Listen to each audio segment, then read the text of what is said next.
એ લાઈનનું આ કટિંગ છે બરાબર. તો એ લાઈનમાં આપણે પહેલા તો તમારી લંબાઈ 48 છે, તો 48 ની જગ્યાએ આપણે 50 રાખીએ. 2 ઇંચનો વધારો 2 ઇંચનો વધારો. બરાબર. પછી અહીંથી તમારે આ રીતે ગળું આપણે અહીંયાથી દોરશું બરાબર. હવે અહીં તમારું ગળું જે છે તે 3નું છે બરાબર, અને શોલ્ડર જે છે તે આપણે 4.5નો રાખીએ, કારણ કે તમારે પાછળનું ગળું બંધ રાખવાનું. હા બરાબર છે બંધ સર. રાખવાનું હોય એટલે 15નો શોલ્ડર તમારે લેવો પડશે. બરાબર છે સર તમારું. બરાબર. પછી અહીંયાથી આપણે તમારો જે મુંડો છે તે 7 લઈ લેવાનો. મુંડો કેટલો લેવાનો આપણે? 7.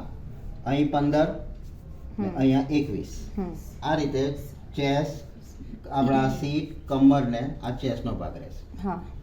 હવે તમારી ચેસ્ટ 37 છે, તો 37 નો ચોથો ભાગ કેટલો થાય છે? 9.25. તો 9.25 ની જગ્યાએ આપણે 9.5 કરીને આ રીતે 2 ઇંચનો વધારો આપવામાં આવશે. આ રીતે. પછી કમર જે છે તે 33 છે, તો 33 નો ચોથો ભાગ કેટલો થશે? 8.25.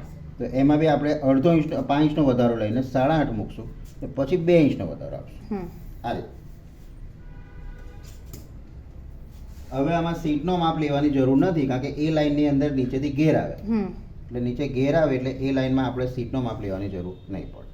આ જ રીતે સીટનો માપ આમ ક્રોસ તમારે આપવાનો રહેશે. જો આ રીતે.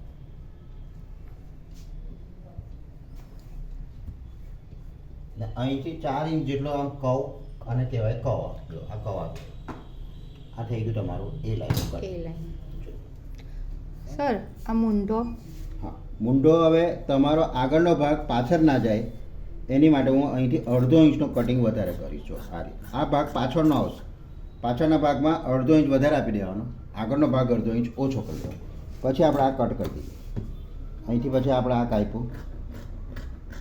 હવે અહીંયા ખાડો નહીં આપવામાં આવે, કારણ કે સ્લીવલેસ છે.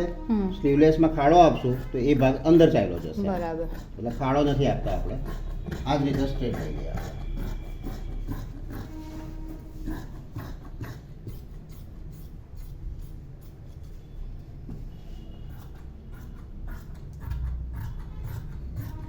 આ તમારો એ લાઈનનું કટિંગ રેડી થઈ ગયું. મૂકી દઉં.